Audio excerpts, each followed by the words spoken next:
Þetta hlýtur að vera ákveðin léttir þarna? Já, mikill léttir. Þetta var gríðarlega erfiður leikur og bæði líkamlega og ekki síður andlega.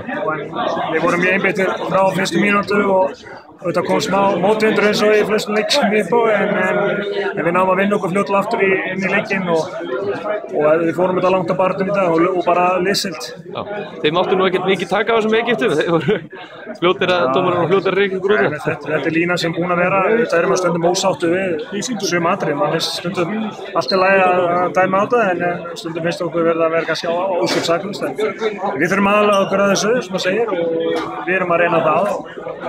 Þetta var kannski í byrjun, svo náðum við að halda okkur svolítið meira inn á í seinni. Hvað ætlar að gera núna í kvöld til þess að róa þér niður? Ég ætla bara að hvíla með þetta. Þetta tekur gríðarlega mikið á og þetta er erfiður leikur og eins og sagði líkamlega og allir þátturinn, þannig að maður þarf núna nýta alla þá klukkutíma og mínútur sem maður hefur til að drekka svona og aðra drykki og borða vel og nærast og einmitt sem næsta andstæðingi. Það er ekki mikill tími fyrir næsta andstæðing. Ef þú verður á Íslandi núna, hvernig súrmat myndir þú fá þig núna? Það er nú þorrablótsgleði. Hvernig súrmat? Hangikjöt.